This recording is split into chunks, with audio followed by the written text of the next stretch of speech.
Pitágoras, ¿mito o realidad?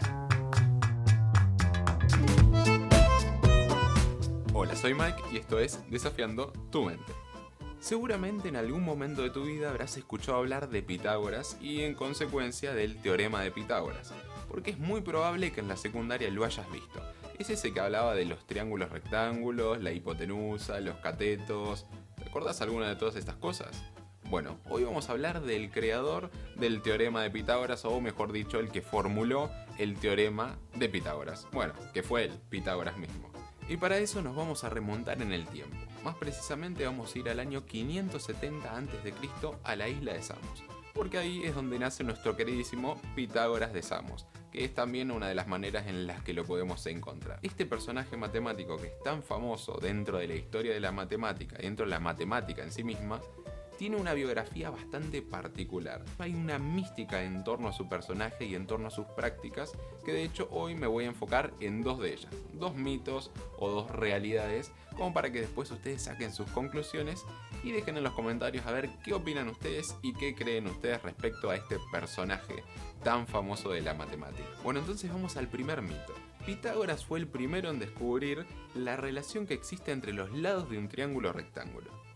Eso es falso. Los antiguos egipcios ya conocían la relación que existe entre los lados de un triángulo rectángulo y podían construir triángulos rectángulos a partir de una cuerda de 12 nudos, que les permitía a ellos obtener ternas pitagóricas, que más adelante van a ser llamadas ternas pitagóricas a aquellas que cumplan con las condiciones del teorema de Pitágoras, es decir, la hipotenusa al cuadrado es igual al cateto 1 al cuadrado más cateto 2 al cuadrado.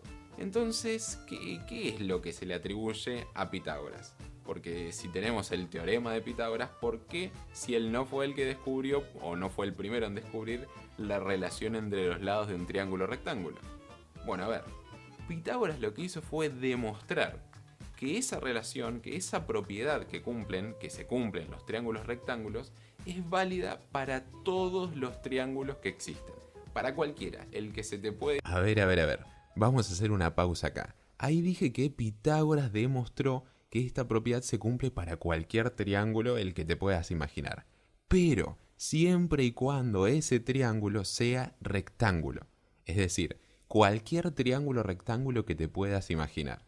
Eso es muy importante para tenerlo en cuenta. Y ya que está, si te gustan este tipo de videos, recordá darle me gusta, compartirlo y suscribirte a este canal si todavía no lo hiciste. Y ahora seguimos. Imaginar, bueno, él lo demostró. Y es ese uno de los puntos importantes que podemos destacar de la matemática que se da en la Grecia antigua. Recordemos que en Grecia, en la antigua Grecia, se da el paso de lo que se conoce como paso del mito al logos.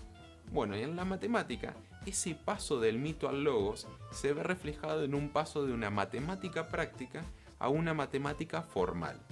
Los antiguos egipcios utilizaban la matemática como para comprender el mundo que les rodeaba, para realizar edificaciones, para comercializar, es decir, para su vida diaria. Lo mismo que los babilonios y civilizaciones anteriores. Pero para los griegos, si uno afirmaba algo, tenía que demostrarlo. Y eso le da un carácter formal a la matemática. Es ahí cuando se empiezan a emplear o se empiezan, por decirlo de alguna manera, empiezan a aparecer las primeras demostraciones matemáticas. Y es esa demostración, la de la relación que hay entre los lados de un triángulo rectángulo, la que se le atribuye a Pitágoras. Pero vamos por el otro mito que ronda un poco la biografía de nuestro querido Pitágoras. Y se desprende de su fascinación por los números. Este hombre estaba tan obsesionado con los números que dijo que en esencia todas las cosas eran números. Incluso definió números amigos, números triangulares, números perfectos, números defectuosos, números pentagonales y una gran cantidad de números, que lo llevaron de alguna manera a meterse cada vez más en la matemática y a fundar, o por decirlo de alguna manera, crear su escuela, la escuela pitagórica. Pero a esta escuela podían ingresar un grupo muy selecto de personas, en el que podíamos encontrar astrónomos, geómetras, filósofos, músicos, y que de hecho se manejaban con un secretismo tan grande y un hermetismo tan grande que le dieron una categoría de secta, y por lo que fue conocida, o que es conocida actualmente, como secta pitagórica.